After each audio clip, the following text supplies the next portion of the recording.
বন্ধুরা, ব্রিটেনের তেলবাহী জাহাজে মিসাইল হামলা, তাতেই ছিল ভারতীয় 22 জন। উদ্ধারে নামলো ভারতের নৌসেনা। হ্যাঁ বন্ধুরা, এডেন উপসাগরে ব্রিটেনের একটি তেলবাহী জাহাজে মিসাইল হামলা চালিয়েছিল আবারও। এরপরে দাউ দাউ করে জ্বলতে থাকে ওই জাহাজ। শুক্রবার রাতে ওই ঘটনার পর বিপদ বার্তা পেয়ে দৌড়ে যায় ভারতীয় নৌবাহিনীর মিসাইলবাহী যুদ্ধজাহাজ। শনিবার ভারতীয় নৌবাহিনীর তরফে এক স্টেটমেন্ট প্রকাশ করে এই কথা জানানো হয়েছে যে ব্রিটিশ জাহাজে মিসাইল হামলা চালানো হয় তার নাম হচ্ছে মার্লিন লোন্ডা। বিপদ বার্তা পেয়ে উদ্ধার কাজে নেমে ছুটে পড়ে ভারতীয় নৌবাহিনী।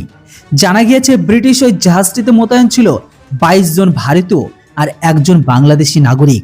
তেলবাহী জাহাজটিতে আগুন নেভানোর কাজ করছে আইএনএস বিশাখাপত্তনম। প্রাথমিকভাবে জানা গিয়েছে ওই জাহাজে হামলা চালিয়েছিল ইয়েমেনের বিদ্রোহী শিয়া গোষ্ঠী। ইসরায়েল ও হামাসের সংঘর্ষের মধ্যে লোহিত সাগরে গত বেশ কিছুদিন ধরে বাণিজ্যিক জাহাজগুলিতে হুতি জঙ্গিরা হামলা চালাচ্ছে বলে অভিযোগ উঠেছে। তবে এ বিষয়ে ক্রমবর্ধমান উদ্বেগের মধ্যেই ব্রিটেনের এই জাহাজটিতে মিসাইল হামলা চালানো হলো। তবে অ্যাডমিরাল আর হরিকুমার নির্দেশ দিয়েছে এই ধরনের ঘটনার জন্য তৎপরতার সঙ্গে মোকাবেলা করা হয়। তবে গত 18 জানুয়ারি বাণিজ্যিক একটি জাহাজে এডেন উপসাগরে ড্রোন হামলা হয়।